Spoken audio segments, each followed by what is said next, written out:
안녕하십니까, 이형입니다. 안녕하세요. 오늘은 2026년 메이저리그 프리뷰 미러키 브루어스 알아보도록 하겠습니다. 여러분, 세 번째입니다. 앞서 한 번은 미러키의 선수 이동이 제대로 반영되지 않아서 찍었는데 지금 또 한 번은 마이크가 켜지지 않았어. 그러면서 미러키 프리뷰만 세 번째 찍고 있습니다. 삼고초려의 마음으로 미러키에 임해보도록 하겠습니다. 전 세계의 유일한 채널이에요. 그러면 미러키의 지난 시즌부터 알아보도록 하겠습니다. 97승 65패, 메이저리그에서 지난 시즌 가장 많은 승수를 쌓은 팀이었고 미러키 역대 최다승이었어요. 크랙 카운셀을 다시 한번 울리면서 중부지구 1위를 차지를 했고요. 그렇지만 내셔널리그 챔피언십 시리즈에서 다저스에게 4전 전패로 지면서 아쉽게 월드시리즈 진출에는 실패를 하고 말았습니다. 정규 시즌에서는 최고의 팀이었습니다. 5월 25일까지 25승 28패로 역시나 올해는 좀 쉽지 않겠구나라는 생각이 들었었는데 5월 26일부터 8월 17일까지 69경기에서 53승을 쓸어담는 폭주를 했고요. 이 과정에서 구단 단일 시즌 최다 연승 기록인 14연승을 이뤄냈었고 11연승 기간을 두 번이나 만들어냈습니다. 투타 밸런스도 상당히 좋았고 수비도 견고해서 무관의 한을 푸는 듯 했는데 다저스에게 포스트 시즌에서는 그 벽을 넘지는 못했었고요. 그래도 지난해 메이저리그의 주인공 중 한 팀을 꼽으라고 하면 미러키를 빼놓을 수는 없을 것 같아요. 그러면 지난 가을의 아쉬움을 뒤로한 겨울을 어떻게 보냈는지 알아보도록 하겠습니다. 가장 먼저 퀄리파잉 오퍼를 수락한 선수가 브랜든 우드러프가 있었고요. FA 영입으로는 아킬바드와 1년 계약을 한 이후에 잠잠하다가 시범 경기 시작하기 전에 게리 산체스와 1년 175만 달러 계약했고 루이스 레니포와도 1년 350만 달러 계약을 했어요. 트레이드를 통해서는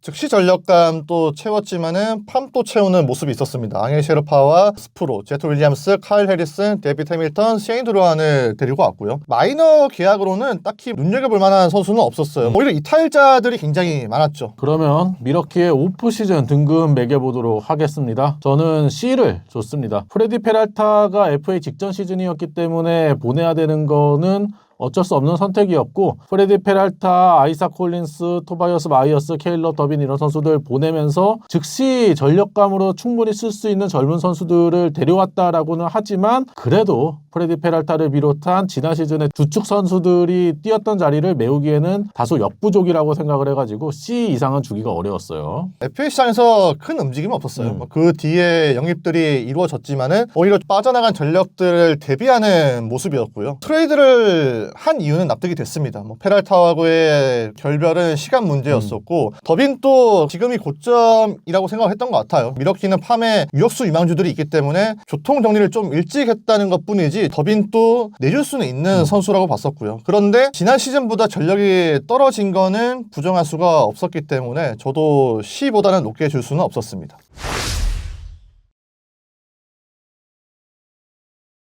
예상 라인업 알아보도록 하겠습니다. 1번에 잭슨 추리오, 2번에 브라이스 투랑, 그리고 윌리엄 콘트레라스, 크리스찬 옐리치, 앤드루 본, 살프렐릭, 루이스 레니포, 게런 미첼, 조이 오티스로 구성이 됩니다. 네, 팬그래프가 예상하고 있는 선발진은 모두 우완입니다. 우드러프와 미즈로스키, 킴프리스터, 체리 패트릭, 로건 핸더슨이 들어서게 되는데 스프링 캠프 결과를 통해서 바뀔 수도 있는 선발진입니다. 예상 불펜 알아보면 에븐 어우립의 트레버 맥길이 원투펀치를 이루고요. 제러드 캐닉, 에런 애쉬비, 앙헬 셰르파가 불펜 구성하도록 하겠습니다. 자, 무려 세 번째로 찍는 관전 포인트입니다. 네.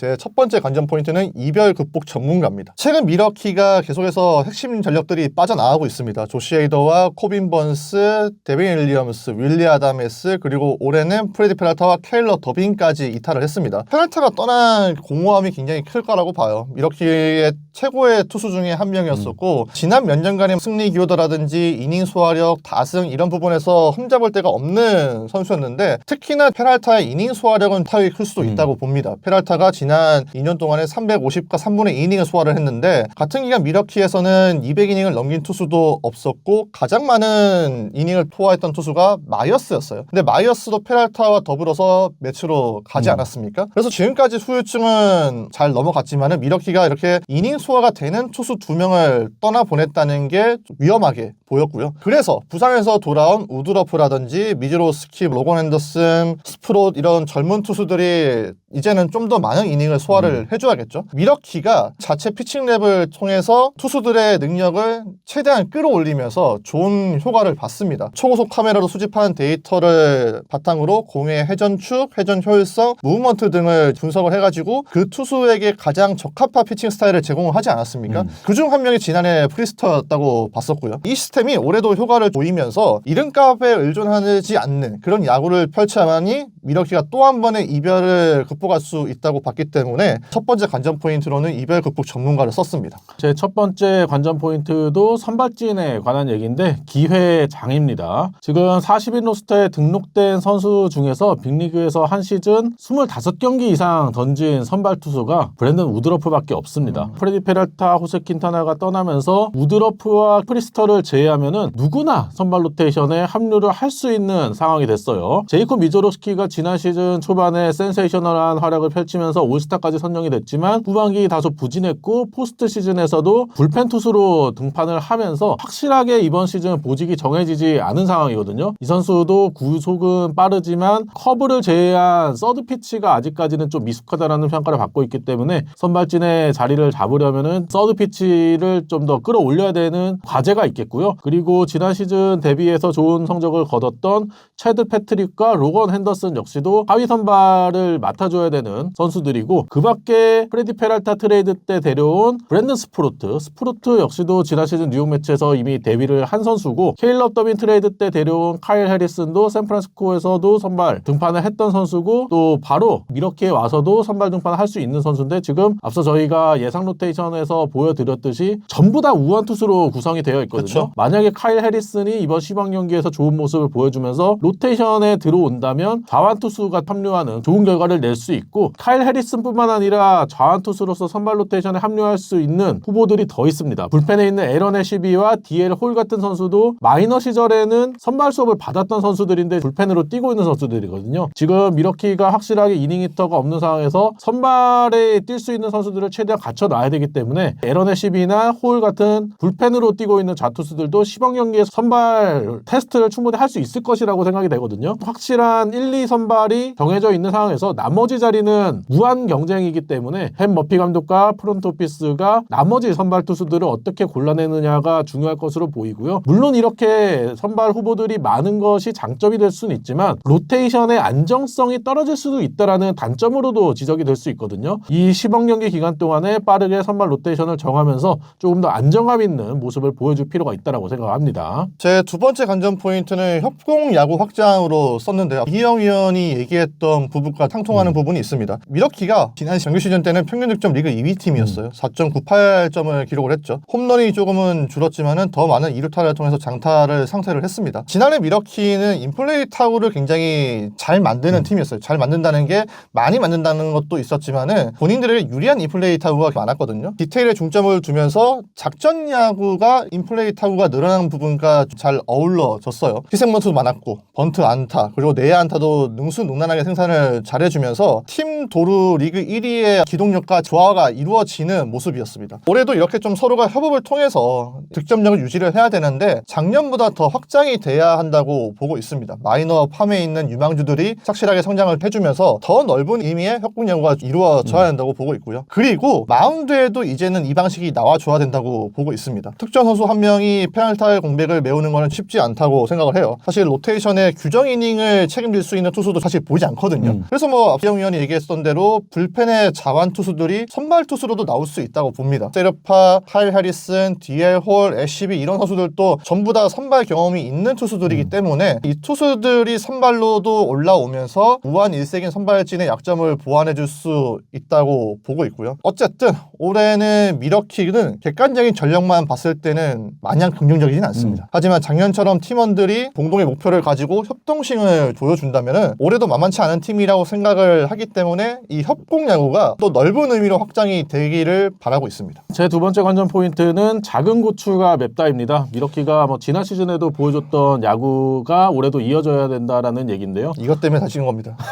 네, 이 관전 포인트 때문에 저희가 또 찍고 있습니다. 네. 네. 지난 시즌의 주축 멤버였던 살프렐릭이 173cm 그리고 1루수 앤드류 본이 178cm 포수 윌리엄 콘트레라스도 178cm 브라이스 투랑이 180cm인데 메이저리그 포지션 플레이어들의 평균 신장이 한 183 정도 되거든요. 평균 신장보다 더 작은 선수들로 이루어진 미러키 타선이 리그 정상급의 공격력을 보여줬는데 여기에 올해 또 단신 선수들이 추가가 됐어요. 케일럽 더비는 떠났지만 FA로 178cm의 루이스 레니포가 합류를 했고 케일럽 더빈 트레이드로 데려온 데이빗 해밀턴 역시도 180cm밖에 되지 않은 메이저리그에서는 단신 선수에 속하는 선수들이거든요. 이 단순 선수들이 올해도 미러키 라인업에서 주축 선수로 활약을 해줘야 됩니다. 파워 포지션에 위치한 앤드루 본 같은 경우에는 대학 시절부터 파워를 인정받았던 선수이기 때문에 조금 더 많은 30홈런 가까운 홈런을 좀 때려줘야 된다라고 생각을 하고요. 살프렐릭이나 브라이스 투란 같은 선수들이 지난 시즌에 홈런이 많이 늘었는데 올 시즌에도 꾸준히 두 자릿수 홈런을 때려줄 필요가 있겠고 그렇다고 하더라도 앤드루 본을 제외하면은 프렐릭이나 투랑 그리고 해밀턴, 레니포 이런 선수들은 파워보다는 루상에서의 움직임 그리고 컨택을 통해서 힘, 득점에 기여를 해줄 필요가 있습니다. 포수인 윌리엄 콘트레라스도 지난 시즌에 손가락 부상을 안고 뛰면서 파워가 많이 감소를 했는데 오프시즌 수술을 통해서 회복을 해야 되겠고 앤드루 본과 함께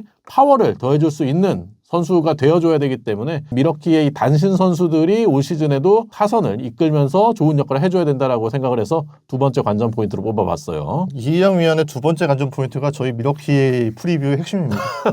제 세 번째 관전 포인트는 강해진 라이벌입니다. 미러키의 전력은 지난해보다 더 불안 요소가 크다고 생각해요. 반면에 컵스는 대형 영입에 성공을 했죠. 알렉스 브레그먼을 데리고 왔고 선발진에 에드워드 카브레라가 가세를 하면서 투타가 더 굳건해졌고 한 걸음 더 나아갈 수 있는 리더십도 보충을 했다고 보거든요. 카운셀 감독이 컵스로 이적을 하면서 미러키와 컵스의 라이벌리는 좀 더 주목을 받고 있습니다. 지난 정규 시즌에서는 컵스가 7승 6패로 앞섰는데 디비전 시리즈는 미러키가 시리즈 전적 3승 2패로 승리를 가져갔어요. 미러키가 그 당시에도 선발진은 좋진 않았지만은 불펜진이 30이닝 4자책 ERA 1.20을 기록을 하면서 승리를 사수할 수가 있었습니다. 이번 오프시즌 때 눈길을 끌었던 게 리즈 맥가이어를 미러키가 마이너 계약으로 데리고 온 거였어요. 맥가이어가 팀 전력에 큰 영향을 미치는 선수는 아니지만 컵스에서 뛰었던 선수 아니겠습니까? 수비에서 강점이 있는 선수였기 때문에 호튼이 맥가이어와 호프를 맞췄을 때 굉장히 좋은 성적을 거두기를 했더라고요. 그런 점에서 미러키가 맥가이어를 데리고 올 수는 있지만 이 두 팀의 관계가 올해도 좀 미묘하게 출발을 하지 않나 이런 생각도 했었고요. 또 NL 중부가 다른 지구에 비해서는 스토리라인이 약하다고 생각을 하는데 두 팀의 라이벌리가 이 부분을 보완을 해줘야 되고 미러키와 다르게 컵스는 올해 플러스 요소가 있는 겨울을 보냈기 때문에 세 번째 관전 포인트로 이 변화를 주시를 했습니다. 컵스뿐 아니라 피츠버그나 신시내티도 보강을 하는 그렇죠. 겨울이 됐기 때문에 미러키가 전력이 많이 빠져나간 상태에서 지난 시즌과 같은 압도적인 모습을 보여줄 수 있을지도 궁금하긴 합니다. 제 세 번째 마지막 관전 포인트는 머피의 법칙입니다. 사실 머피의 법칙이 안 좋은 표현으로 많이 쓰이긴 하는데 여기서는 팬 머피 감독의 지도력을 얘기하기 위해서 한번 가져와 봤어요. 이것도 있네. 이것도 있습니다. 머피 감독이 연장계약을 하지 않았습니까? 아, 그렇죠. 큰일 날 뻔했습니다, 진짜. 원래 머피 감독이 올해 계약 마지막 해였는데 시범 경기를 앞두고 연장 계약을 맺었어요. 최근에 팬 머피 감독이 2시즌 연속으로 감독상을 받으면서 지도력을 인정을 받고 있고요. MLB 네트워크에서 선정한 감독 순위에서도 1위를 차지를 했습니다. 올해 프레디 페랄타가 빠져나간 걸 포함해서 최근에 헤이더, 코빈 번스 이런 선수들 계속해서 떠났지만 미러키는 중부지구 1위를 지키고 있다는 점도 팬 머피 감독의 지도력을 충분히 높게 살 수밖에 없는 모습이고요. 연장 계약을 맺어놨는데 미러키가 매년 이렇게 로스터가 바뀜에도 팬 머피 감독에게 연장 계약을 제시했다라는 점은 특정 선수가 중심이 아니라 팬 머피 감독이 팀의 중심이다라는 거를 확실하게 공언을 하면서 가고 있다라고 생각하거든요. 그만큼 조금 더 팀도 머피 감독에게 안정적인 지도권을 안겨주면서 팀을 좀 더 굳건하게 만들어달라는 의지를 보여줬다라고 생각을 해요. 앞서 제가 첫 번째 관전 포인트로 얘기를 했던 선발 로테이션도 시범 경기 기간에 잘 정리를 하면서 좀 더 안정감을 가져가야 되겠고 미러키 타선은 키가 작은 선수들을 포함해서 전체적인 뎁스를 잘 활용해야 되는 팀이거든요. 맞습니다. 벤치와 주전 선수들의 최대한 차이를 좁히면서 토탈 베이스볼을 해야 되는 팀이기 때문에 팬 머피 감독이 그러한 점도 잘 활용을 해야 될 것으로 보이고 매년 이적생들이 많기 때문에 팀의 중심이 좀 흔들릴 수도 있는 상황이거든요. 이번에는 투수진에서 페랄타라는 중심이 빠져나갔기 때문에 확실히 확실하게 중심을 잡아줘야 되는데 팬 머피 감독이 워낙 또 카리스마가 있는 감독이고 젊은 선수들을 잘 다루는 감독이기 때문에 그러한 점에서도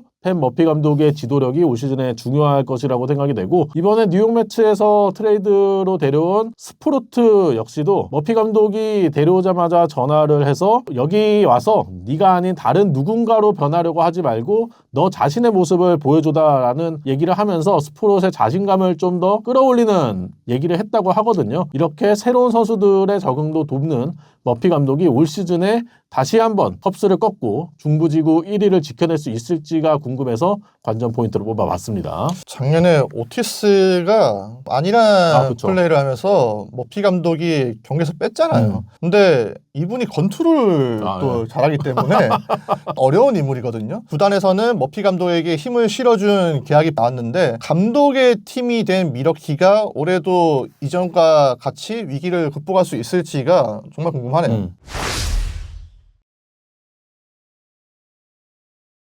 키플레이어로 넘어가 보겠습니다. 제 키플레이어는 윌리엄 콘트레라스입니다. 애틀랜타 출신이어서 뽑은 건 아니고요. 맞는 것 같은데요? 아닙니다. 지난 시즌에 150경기 출전을 했는데 파워에서 좀 떨어지는 모습이 나왔어요. 장타율이 4할이 되지 않았고 홈런도 17개를 쳤습니다. 최근 2시즌 연속으로 150경기 이상 출전을 하면서 그 기간 동안 메이저리그 포수 칼 랄리에 의해서 두 번째로 많은 이닝을 소화를 하긴 했지만 지난 시즌 손가락 부상이 있는 상태에서 뛰다 보니까 확실하게 윌리엄 콘트레라스의 모습을 보여주지는 못했거든요. 하지만 이번 오프시즌에 손가락 수술을 받으면서 회복을 했고, 그리고 오프시즌 동안에 약혼을 했습니다. 개인적으로도 충분히 올 시즌 동기부여가 될 수 있는 요소를 찾은 윌리엄 콘트레라스고요. 연봉 조정에서 좀 틀어지는 모습이 나왔습니다. 콘트레라스는 990만 달러를 원했는데 구단은 855만 달러를 원하면서 여기서 틀어지다 보니까 콘트레라스가 본인의 소셜미디어에 와우라는 포스팅을 올리면서 다소 기분이 상한 듯한 모습이 있었지만 시범 경기 직전에 극적으로 940만 달러의 합의를 봤어요. 그리고 내년 시즌에 클럽 옵션으로 1450만 달러 계약을 했거든요. 그렇기 때문에 오프 시즌 전에 구단과의 관계도 원만하게 가면서 조금 더 안정적인 시즌을 보낼 수 있다라고 생각을 합니다. 올 시즌 콘트레라스의 역할이 정말 중요한 게 지금 백업 포수로 쓸만한 선수들이 별로 없어요. 물론 게리 산체스를 1년 계약으로 잡긴 했지만 산체스가 최근에 포수로 뛴 이닝이 그렇게 많지 않았고 마이너 계약으로 리즈 맥가이어 데려오긴 했지만 리즈 맥가이어도 확실하게 메이저리그 로스터에 합류할 거다라고 장담할 수 없는 상황이고 마이너에 있는 유망주인 제퍼슨 캐로 같은 선수도 조금 더 시간이 필요한 상황이기 때문에 윌리엄 콘트레라스가 안방에서 보낼 시간이 더 많을 거라고 생각하거든요. 올 시즌에 확실하게 건강한 모습으로 팀의 투수진도 잘 이끌면서 공격 쪽에서도 중심 사선에서 좋은 역할을 해야 된다라고 생각하기 때문에 키플레이어로 뽑아왔습니다. 근데 콘트레라스하고 그 뒤에 포수들의 기량 차이가 크면은 잡음이 없어야 되는 거 아닙니까? 코비머스 투 아닙니까 이거는? 그렇지. 네. 제 키플레이어는 우드러프입니다. 어깨 수술을 받고 지난 시즌에 복귀를 했어요. 그런데 우여곡절이 굉장히 심했죠. 돌아오는 과정에서도 발목하고 팔꿈치를 다쳤고 복귀 후에도 광배근이 안 좋아서 부상자 명단에 올랐습니다. 여기에 불펜 피칭 도중에 삼두근 쪽에 이상을 느끼면서 포스트 시즌에서는 아예 등판을 하지 못했었고요. 우드러프가 잔류를 한 건 미러키에 큰 도움이 되겠지만 양측 사이에 불편한 기류는 흐르긴 했습니다. 제가 음모론을 좋아해서 그런지 몰라도 네. 우드러프가 올 시즌에 상호 옵션 2천만 달러를 거절하고 FA를 선택을 했어요. 근데 우드러프는 이 과정에서 바이아웃 1,000만 달러를 받지 않았습니까? 미러키는 이게 좀 괘씸해서인지 몰라도 우드러프에게 퀄리파잉 오퍼를 날리면서 지명권 포기라는 족쇄를 달게 했어요. 그렇죠. 그렇게 되면 우드러프가 최근에 퍼포먼스가 믿음직스럽지 못하기 때문에 다른 팀들이 잭 갤런과 마찬가지로 이 영입에 대해서 어려운 고민을 하게 된단 말이에요. 그래서 우드러프는 결국에는 퀄리파잉 오퍼를 수락을 하면서 남긴 했는데 이렇게 되면 우드러프에게만 미러키는 올해 약 3,200만 달러를 씁니다. 우드러프가 그러면 올해 보여줘야 될 퍼포먼스가 이전들하고는 아예 달라야 된다는 걸 의미하거든요. 물론 우드러프가 나왔기 때문에 페랄타의 트레이드가 좀 더 현실적으로 이루어질 수 있었다라고 생각을 하는데 이제 관건은 우드러프가 이 인저리 프론의 오명을 딛고 또 한 번의 자기 역할을 잘해줄 수 있을지 여부라고 생각을 해요. 지난해 포심의 구속이 2말 정도 떨어지면서 피칭 스타일의 변화를 줄 수밖에 없었는데 8월 중순부터 커터 비중을 늘리면서 실마리를 찾기 시작을 했습니다. 그래서 이 커터가 올해도 우드러프의 성패를 지고 있다고 생각을 하는데 커터를 던지기에 앞서 우드러프의 내구성은 과연 괜찮을지 그리고 우드러프가 3,200만 달러라는 투자값을 제대로 할지가 궁금해서 키플레이어로 뽑아왔습니다.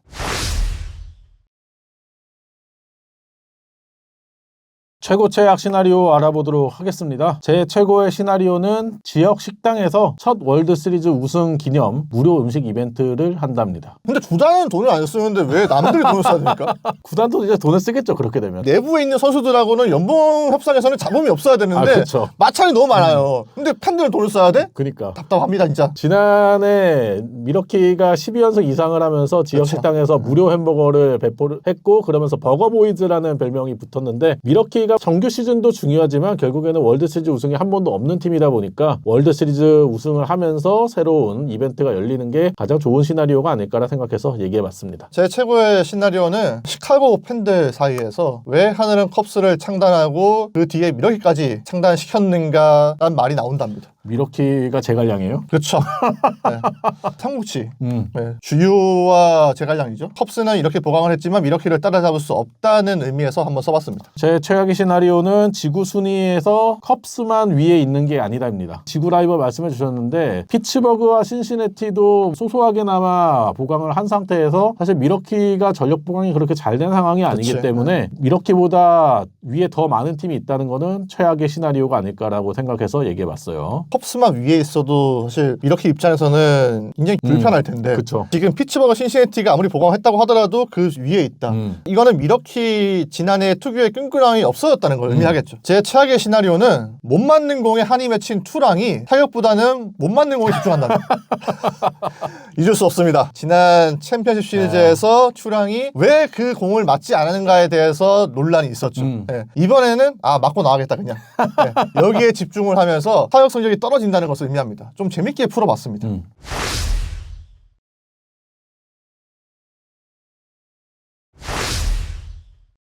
오늘은 2026년 메이저리그 프리뷰 미러키 브루어스에 대해서 알아봤는데요. 여러분이 생각하는 올 시즌 미러키에 대해서도 댓글로 많이 달아주시기 바랍니다. 저희가 3번을 찍었습니다. 미러키 팬이시라면 최소한 3번은 봐주세요.